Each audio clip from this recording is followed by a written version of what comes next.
Welcome to the deep dive.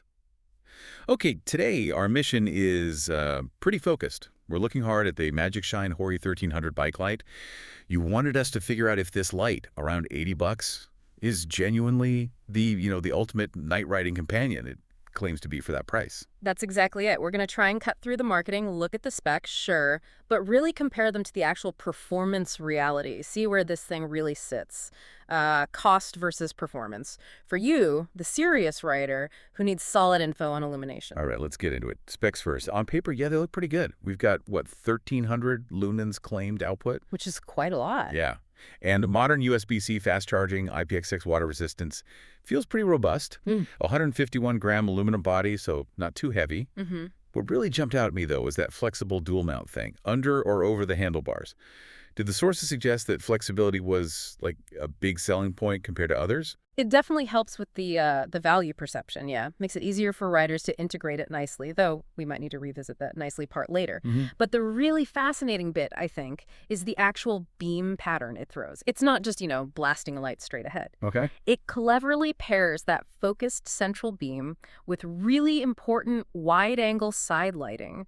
And the sources emphasize this isn't just about brightness. Right. It's a safety thing, seeing stuff on the periphery, like unexpected trail features or obstacles popping out that a simple spotlight might miss completely, especially when visibility is low. Okay, that sounds genuinely impressive from a performance standpoint, but where do the reviews say this $80 price tag starts showing maybe some compromises? Yeah, good question. Unfortunately, it seems to circle back to the battery. The main complaint we saw was about the runtime, specifically on the high modes. What riders call battery sag. It means basically the time it can hold that peak 1300 lumens is, well, quite a bit shorter than the total advertised runtime you get on lower settings. You notice that drop off faster than you'd maybe hope. So if the battery life is the main weakness, does that initial $80 saving kind of get wiped out? Like, do you end up needing to buy a spare battery pack or specific mount adapters to make it fit perfectly with your GPS computer? That's the core question, isn't it? If you look at the bigger picture, I mean, in the 2025 market, lights hitting this lumen count often go for, what, $150 or more? Yeah, easily. So the Hori's price is definitely shaking things up. But yeah, if you're someone who constantly needs max brightness on long, dark rides, you absolutely have to factor in maybe needing an extra battery. Or, depending on your exact setup, perhaps some small extra cost for, like, proprietary mounting bits to get it just right on your handlebars. Okay, so weighing all that up, Sure. what's the final verdict from the sources? Is it a thumbs up or The consensus seems to be summed up as legit and solid value. legit and solid value? Okay. Exactly. It seems to hit a really good sweet spot, cost versus performance. It's clearly built for, the committed cyclist who needs good quality light and strong output.